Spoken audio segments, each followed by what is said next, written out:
Muy buenas tardes tengan todos nuestros seguidores, oidores, masticadores, bebedores y regurgitadores de la comuna de la palabra, que es el medio a través del cual expresamos nuestras ideas para que podamos estar o no de acuerdo con ellas, reflexionar, compartir y de alguna manera discutir algunas ideas. El día de hoy, como cada semana hacemos, tendremos una exposición a propósito de plagiarios, plagiadores, plagiados o sobre la privatización del pensamiento, las ideas, conocimientos y saberes. Léase la idea de la propiedad privada, personal, intransferible, intelectual. No quiero, sin embargo, como cada semana hacemos, y hoy que se han cumplido 9 años exactamente el día de ayer de la desaparición forzada de los 43 jóvenes de la Escuela Normal Rural Raúl Isidro Burgos de Tixla de Guerrero, Ayotzinapa, en el estado de Guerrero. Desaparición que además implicó 3, además de ellos, 2 de los cuales eran infiltrados del Ejército Federal Mexicano. Y el Ejército Federal Mexicano no realizó ninguna actividad de búsqueda públicamente de sus elementos, que también uno fue muerto previamente y el otro desaparecido. Patolsin, creo. Es un crimen de Estado el que se cometió hace 9 años, dado que era inevitable poder reconocer y asumir que hubo una colusión por parte de las policías municipales de Iguala, de la Independencia, Cocula, desde luego que Tasco, en este hecho delictivo. Las policías participaron activamente en la desaparición forzada de los 43 jóvenes. Por ende, están involucrados 3 ayuntamientos, por lo menos, del estado de Guerrero y sus policías municipales. En Iguala de la Independencia se encuentra uno de los batallones del Ejército Federal Mexicano que coordinaba el trabajo de sus 2 infiltrados en la escuela, 2 conocidos, quién sabe cuántos más allá, en la Escuela Normal Rural Raúl Isidro Burgos de Ayotzinapa. 3 presidencias municipales, 3 policías municipales, el gobierno del estado de Guerrero, indudablemente, Ángel Aguirre Rivero, en ese entonces, entre otros. Es decir, está un gobernador, por lo menos un batallón del Ejército Federal Mexicano, 2 infiltrados del Ejército Federal Mexicano, 3 presidencias municipales, 3 grupos policíacos en colusión con grupos delincuenciales del narcotráfico, eufemísticamente llamados crimen organizado. Habrá un crimen desorganizado, seguramente. El día de ayer se cumplieron 9 años de que se fabricó una mentira histórica que difundieron como verdad histórica a través de el cansado Jesús Murillo Caram, ya me cansé, que inventaron una verdad, es decir, una mentira histórica. Un tal Harfuch estaba de algún modo vinculado a ello, ahora candidato de Morena a suspirar por la conducción de la 4T en la Ciudad de México y darle continuidad. El presidente de la República ayer recibió a los padres, los que no han muerto, de dichos jóvenes, y les dijo que el Ejército Federal ya entregó toda la información al respecto. Sin embargo, el GIEI, el Grupo Internacional de Expertos en Búsqueda, señaló clara y explícitamente que ello no es así, que existe una oposición activa por parte del Ejército Federal Mexicano a entregar la información a ese respecto. ¿Qué hacían los 2 infiltrados del ejército en la escuela normal? ¿Qué información les pasaron la última vez? No se sabe nada de ello. Es decir, no tenemos a 9 años, a 5 años de cumplido el gobierno en turno que prometió entregar la verdad, no se tiene la verdad, no se tiene la justicia transicional y no se tiene la verdad, históricamente hablando. Parece ser que aparte de la colusión entre instancias del Estado mexicano y grupos de narcotráfico, hay omisión deliberada para entregar información. Colusión y omisión son dos de las características de este fenómeno. Por ello no quiero dejar de recordar, como cada semana hacemos, que es una deuda histórica pendiente del gobierno en turno. Tampoco quiero dejar de enviar un fraterno saludo a Angélica Rodríguez Monroy, mamá de Viridiana Anaída, alumna de nuestra Facultad de Psicología, también desaparecida en contra de su voluntad hace ya más de 10 años. Su pareja sentimental asesinada en el lugar de los hechos y hasta ahora ni la verdad, ni la justicia, ni nada. Vaya un saludo a Angélica Rodríguez y seguimos esperando a Viridiana. Una vez planteadas estas cuestiones, deseo compartir con fines meramente de ayuda para esta reflexión. El diseño del cartel deliberadamente fue estructurado así. Aparece al centro una figura de cabeza humana con muchas figuras humanas expresando gestos, estados de emoción, estados de pensamiento, o recuerdos, o lo que ustedes gusten y manden. Porque al decir a la derecha de dicha imagen, de Jane Welch, quien siguiendo a L.S. Vygotsky, desde que hubiera publicadose, y dije hubiera publicadose, o se hubiera publicado, su texto, pensamiento y lenguaje 20 años después de muerto, dentro de la URSS, mutilado por razones de corrección política, censurado por las ideas donde, a diferencia de Piaget, Jean Piaget, el biólogo y epistemólogo suizo, sostenía que el famoso lenguaje egocéntrico dirigido hacia sí mismo, al decir de Piaget, o de Freud, del narcisismo hacia la socialización. Es decir, no tiene fines comunicativos. Es solamente una estructura con fines expresivos. A diferencia de ello, Jean Piaget, no quiero dejar de saludar a Jordi Peña Casanova, quien desde Cataluña nos ve ocasionalmente, regularmente, a José Juan San Vicente y naturalmente a quienes nos siguen en vivo por esta idea. Vygotsky hablaba de un monólogo interiorizado, un diálogo interiorizado. Es decir, el monólogo no es otra cosa más que un diálogo, por lo menos a dos voces, entre la estructura psicológica de yo, un lenguaje interno, y la estructura psicológica del otro que no es yo, que lo porto, como dijera el psicólogo francés Henri Vallon, el alter ego, o el socius, decía él, o Pierre Janet hablaba también de ese alter ego, o Freud hablaba del super yo, donde se planteaba que efectivamente esa idea de la originalidad del pensamiento como creación propia, segregada, como el páncreas segrega insulina, así el cerebro segrega ideas, pensamientos, emociones y patología. Vygotsky sostenía que no, sino que hay un proceso interno de una estructura de lo que él llamó interiorización, que no es la reducción del proceso de pasar de fuera adentro la experiencia colectiva o individual, porque tanto lo individual como lo colectivo no dejan de ser sociales.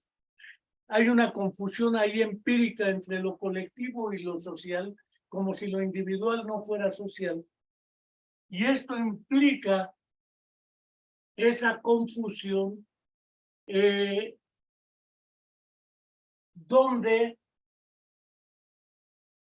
no hay mayor posibilidad de concebir lo social como lo colectivo y lo no social como lo individual. Y ese es un error metodológico y conceptual muy grave.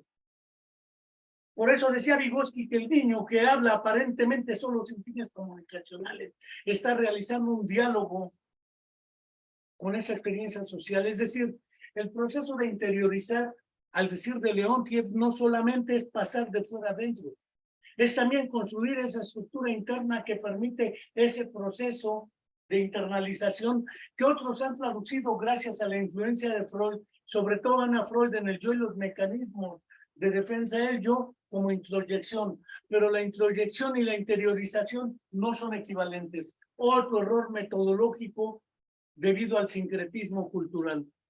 Esta idea de que nosotros trabajamos con voces interiores, que Jane Wells desarrolla muy claramente en este libro Voces de la Mente, de Aprendizaje Visor, una edición de Madrid, España, donde efectivamente nos permite reflexionar sobre lo que Vallon publicaba en un trabajo en francés, el papel del otro en la conciencia del yo.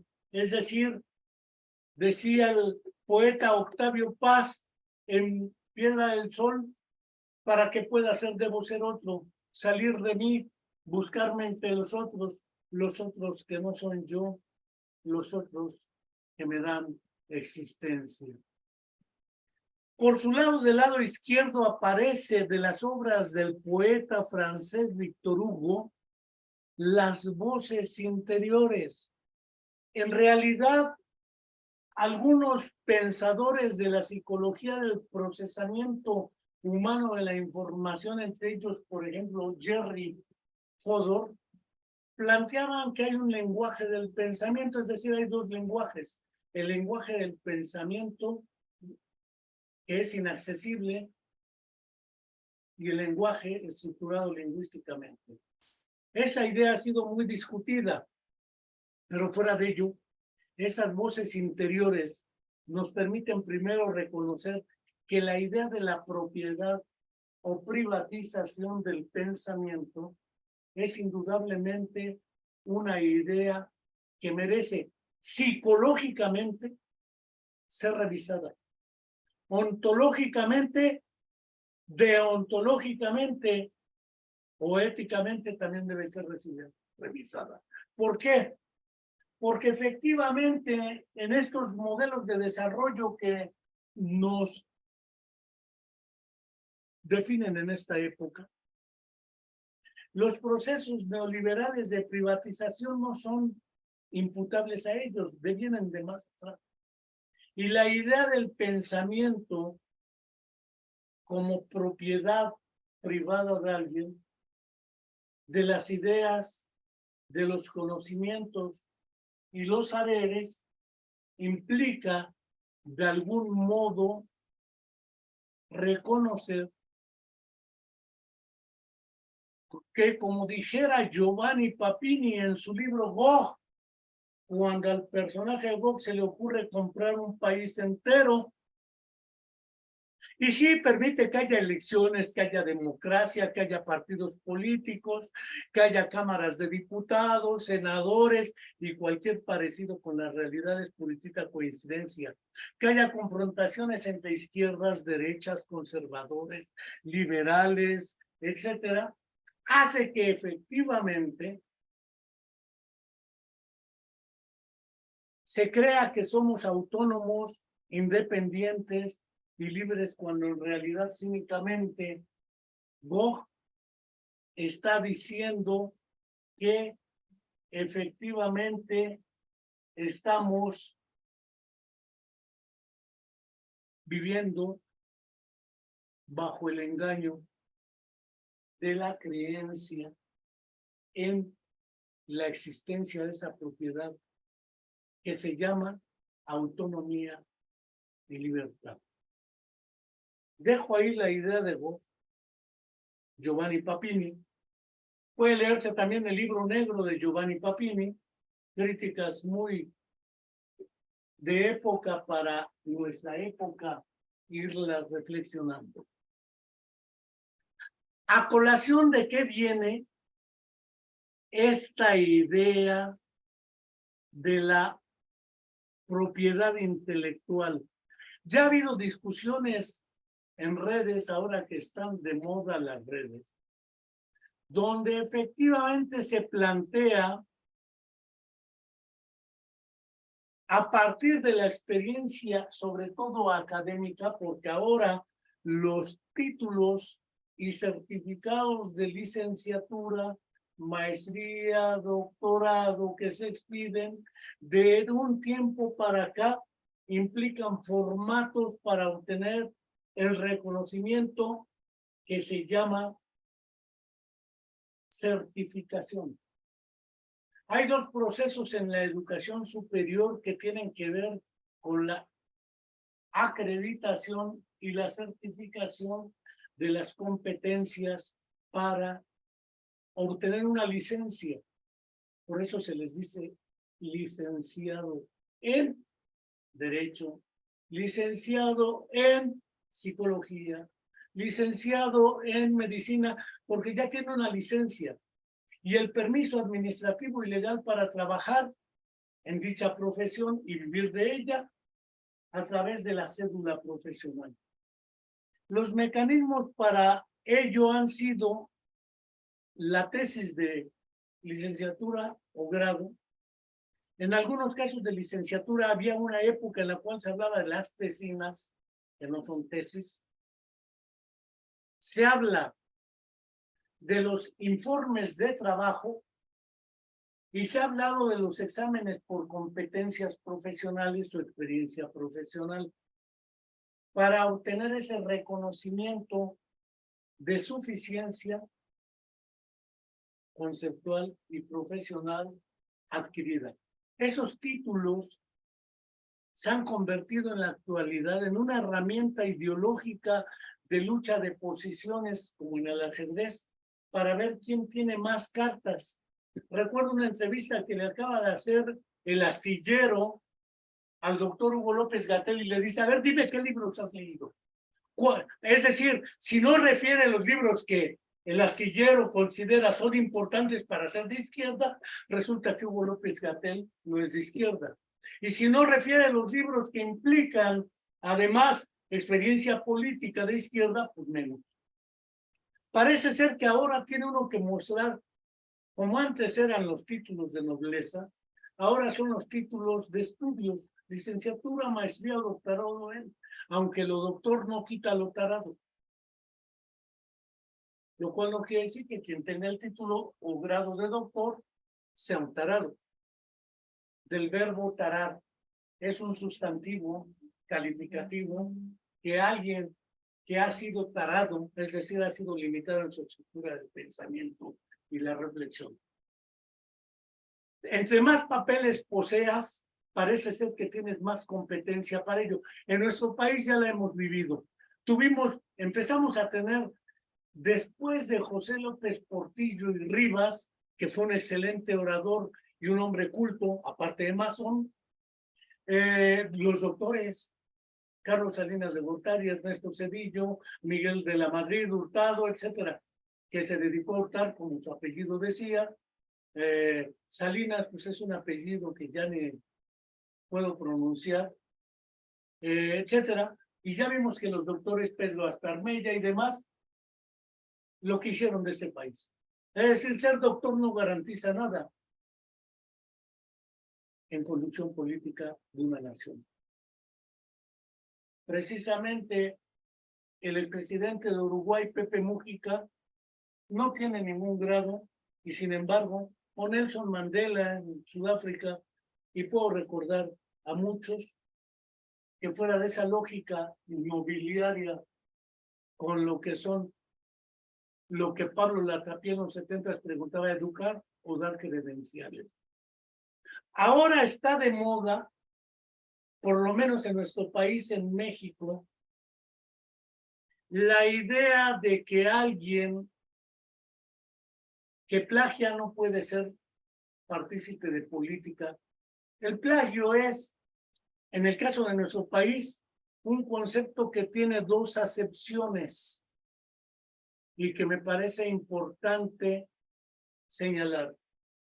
La primera de ellas es la acepción de tomar literalmente un trabajo, un libro, un ensayo, etcétera, de alguien y presentarlo como propio, es decir, como si uno fuera el creador de dicho texto, de dichas ideas. Y está el otro, el del secuestro. Plagiaron a una presidenta municipal en Michoacán.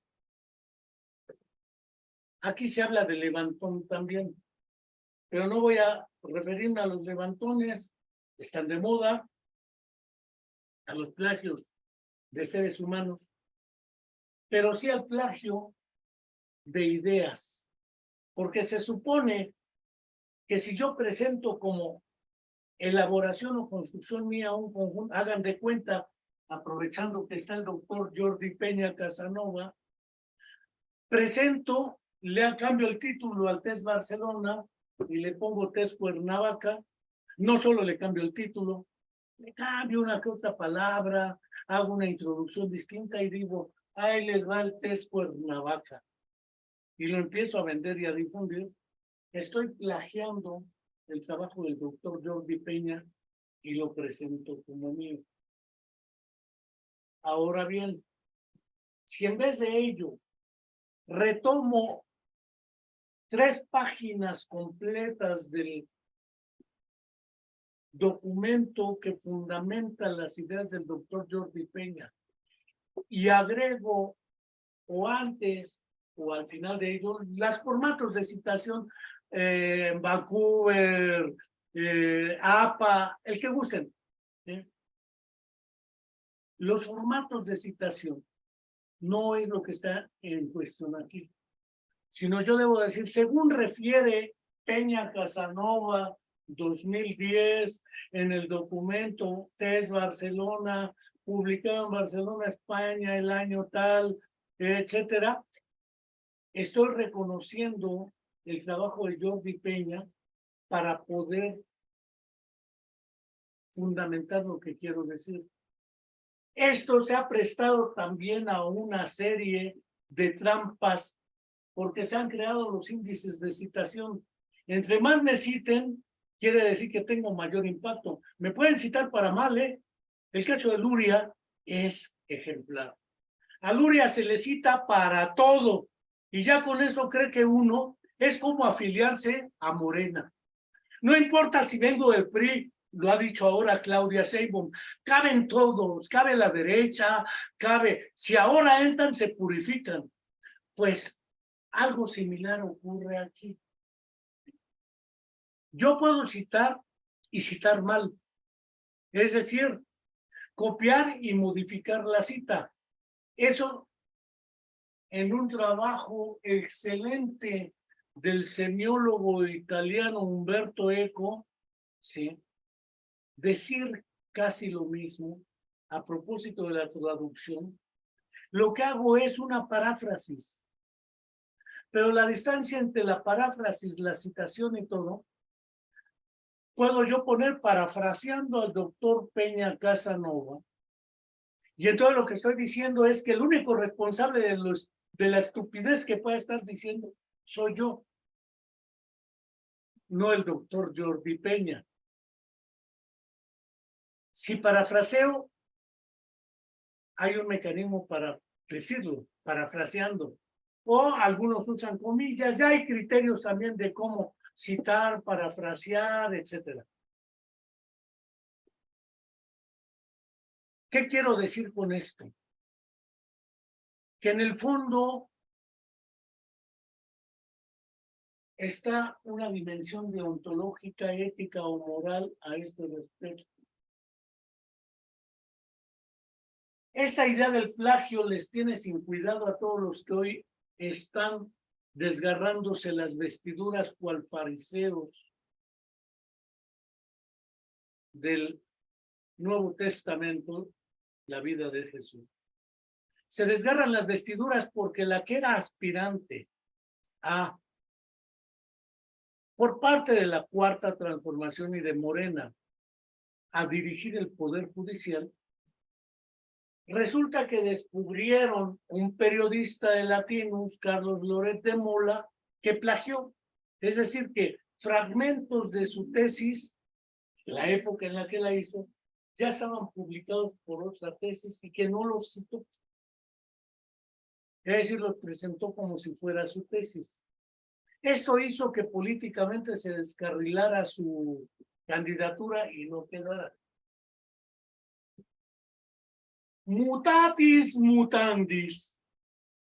Resulta que ahora un frente por México, el frente que está en contra de Morena, en periodo electoral para la candidatura presidencial, plantearon que una mujer indígena del Valle del Mezquital, Xochitl Gálvez, la cual vendía gelatinas, no sé si en la Ciudad de México, porque en el Valle del Mezquital, yo viví ahí 2 años, en Izmiquilpan y en Huichapan, y no hablo de los 90, siglo pasado.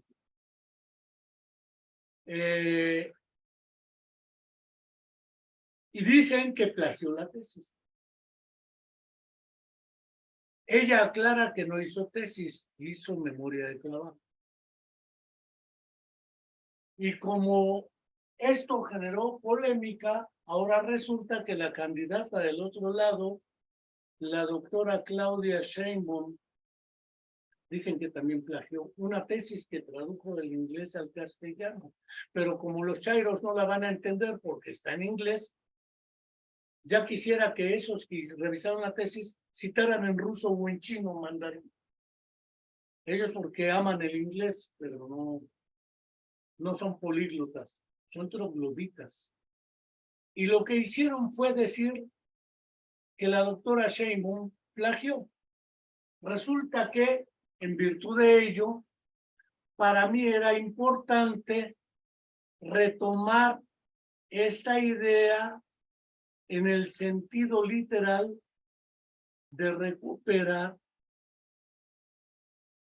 esta polémica que se encuentra fuera de la defensa de la propiedad intelectual y que se circunscribe a los intereses mercenarios en ambos sentidos de luchas electoreras por candidaturas. ¿Por qué regreso a James Wells, Vygotsky, Henri Vallon, Luria, León, Thierry y demás? Víctor Hugo, poeta. Porque parece ser que la idea de la propiedad privada del pensamiento ha olvidado que mucho de lo que aquí digo, sin citarlo, mucho de lo que pienso, sin hacerlo explícito, mucho de lo que imagino, sin evidenciarlo, no fue secretado por mi cerebro, sino que fue interconstruido, valga el término interconstrucción. Hay un tipo en Barcelona con el cual alguna vez tuvimos una buena discusión, César Pol y Salvador, de la Universidad Autónoma de Barcelona, quien trabajaba educación y pedagogía. Él trabajaba psicología de la educación, aunque en Madrid hablan de psicología educativa. Son pleitos no solo del Barcelona y del Madrid, sino también de otro orden. Lo que me queda claro es que cuando ellos con una formación cayetana decían que el niño construye el conocimiento. Y lo que yo les argumentaba siguiendo a Vygotsky y a otros es que el niño no lo construye. El niño interconstruye con otros niños y con los adultos, es decir, también se apropia la experiencia histórico-cultural como parte de la estructura de su pensamiento. Es decir, que la originalidad de nuestro pensamiento es una quimera. Porque nuestro pensamiento como Pípila, el Pípila, un personaje mexicano famosísimo porque en la toma de la Lóndiga de Granaditas, los de la monarquía española, del ejército realista, disparaban desde arriba contra los que intentaban entrar a la alhóndiga. Pues según cuenta la tradición, el pípil era un personaje que se puso una luz en la espalda para que las balas rebotaran y no le dieran. Llegó, le echó brea a la puerta, la prendió y por ahí entraron en la toma de la alhóndiga.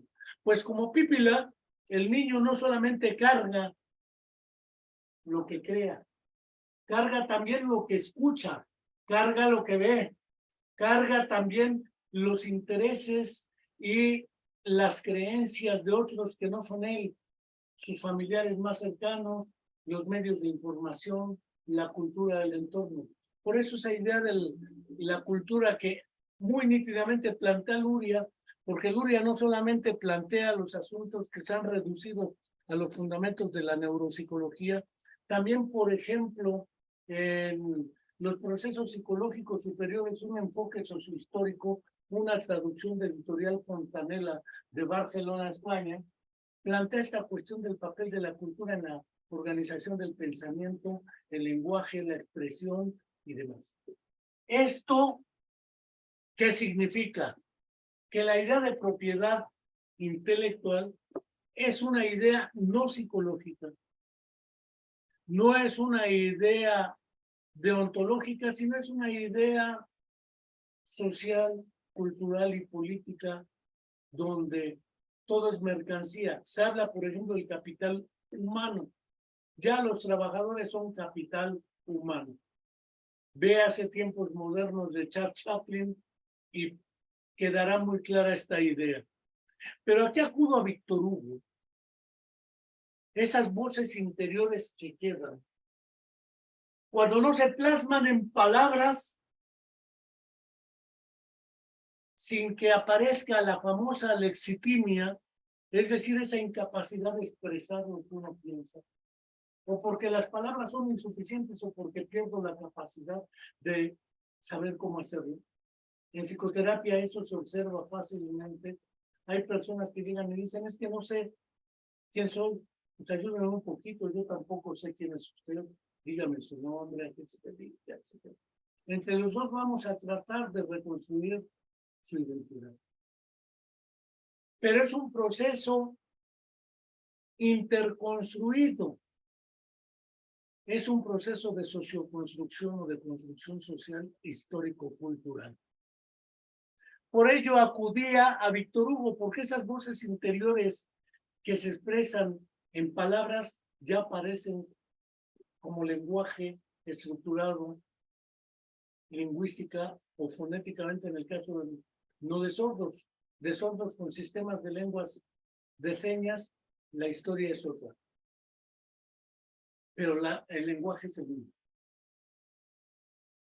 Cuando referimos ya al proceso de transcodificación de pensamiento en palabra, yo puedo recuperar ciertas ideas de otros que pueden ser hipótesis. Yo no he visto a alguien que no cite la fórmula de Albert Einstein o las fórmulas de Newton para intentar explicar cosas. Y eso no es plagio. Lo que pasa es que ahora cada quien utiliza las palabras según sus intereses y sus chayotes. El chayote en México es el pago que le dan al periodista para que diga lo que quiere que diga, el que paga. Por eso les dicen chayoteros, porque reciben el chayote. Pues ahora esta idea de plagiarios, plagiadores, naturalmente plagiados, o sobre la privatización del pensamiento, las ideas, conocimientos y saberes, tiene otro supuesto que me parece tramposo. Resulta ahora que las tesis siempre tienen que ser confirmatorias en sentido positivo. Si desconfirma la hipótesis, ahora hay que hacer que sea confirmatoria. Pero también la producción histórica del conocimiento está llena de errores que en una época fueron considerados verdaderos y en otra época no lo fueron.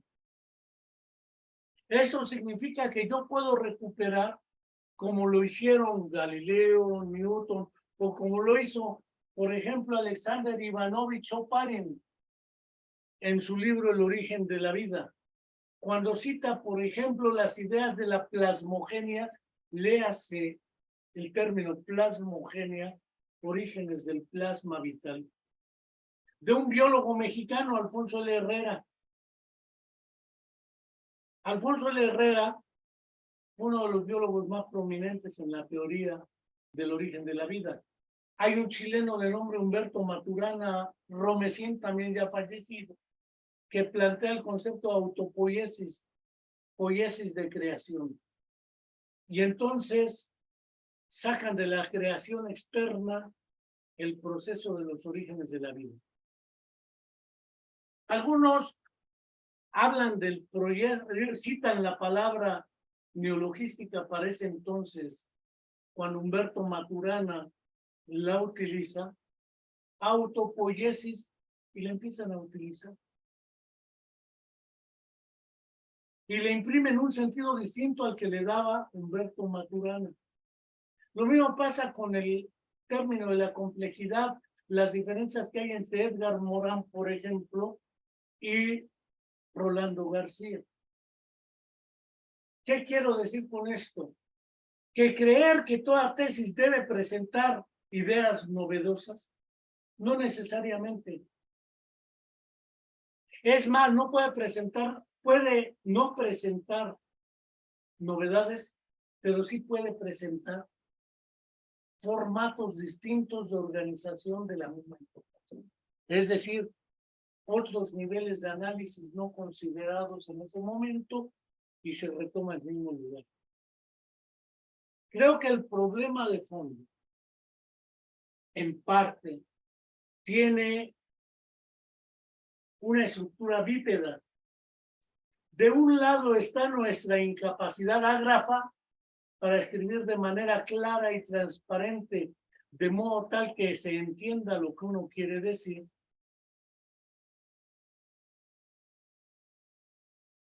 Sin que me dedique a la profesión. Por ejemplo, leí la respuesta que dio la doctora Sheinbaum a la idea de que plagió, y yo creo que la escribió de modo tal que me parecía mucha medicina para tan poca infección. No era la ivermectina, desde luego. Era mucha medicina para tan poca infección. Es decir, la explicación que dio, no sé cuántos de los que la leyeron, incluyéndome a mí, entendimos esas diferencias de la presión atmosférica, la producción de gases, la leña, el carbón y el humo. Digo, ella se dedicaba a ello. Decir que es la científica, pues cuando se nombró a un científico de rector en la UNAM, entrevistaron al doctor René Raúl Drucker Collin, un neurofisiólogo investigador importante, y le preguntaron que qué opinaba de que un investigador llegara a rector, y respondió: si el rector no es investigador, ya no hace ciencia y ahora hace política institucional. Lo mismo pasa acá. Tengo la impresión de que la doctora Sheinbaum ya no hace ciencia, pero sí hace política. No voy a prejuzgar si estamos o no de acuerdo con ello. Eso es otro cantar, porque el pragmatismo ahorita une a todos. Vengan todos los que me quieran apoyar, y por lo menos los 3 senadores que estaban en el PRI, en el PAN y en el Partido Verde se pasan a Morena de un día para otro porque algo quieren. Y resulta que en este momento muchos se pasan para allá porque hay que pragmáticamente ver, hay que ganar a como dé lugar. Haya sido como haya sido, hay que dar. Y el pragmatismo nos consume, aunque no sea científico. El empirismo político. ¿Qué quiero decir con todo esto? Que ya casi llevo 50 minutos. Que la idea de plagio o no plagio, en términos académicos, también debió haber sido vista y observada por los propios revisores de los trabajos de tesis de las personas en cuestión. Si no lo vieron, es por incompetencia académica y de escritura de sus lectores. Si lo vieron e hicieron caso omiso, hay omisión y colusión por otras razones nada académicas. Pero en cualquier escenario, el problema no es solamente del que plagia o se vuela un trabajo. He visto que ahora hasta los maestros que le piden trabajos a los alumnos de prepa o de licenciatura, le revisan los trabajos y plagian y dicen por plagiar hasta te vas de la escuela.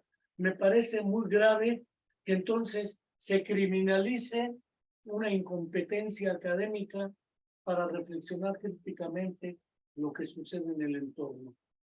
Los fines de la educación trascienden al hecho de la educación escolarizada, porque la educación no se reduce a la vida escolar. Trasciende con mucho al acto de credencializar, certificar o acreditar niveles de estudio. Solamente voy a poner un ejemplo para darnos cuenta de ello. Entre 1960 y 70 viví internado en lo que hoy es el Hospital Germán Díaz Lombardo, cuando no había ningún modelo de atención educativa para personas con discapacidad.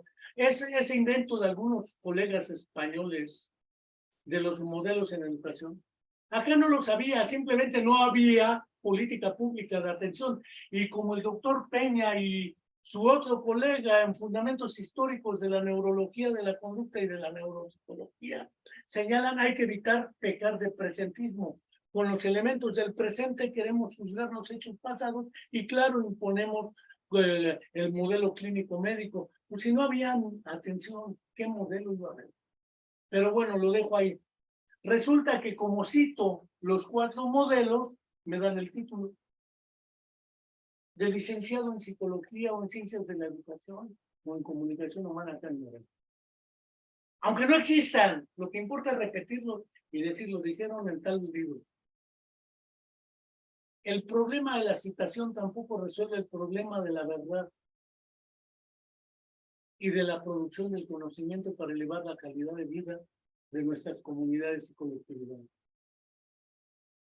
¿Qué quiero decir con ello? Cuando estuve en ese internado, a muchos les consta que para obtener una calificación y derecho a ser evaluado en una institución que tiene programas educativos escolarizados y presenciales, es la asistencia y pasan asistencia todos los días.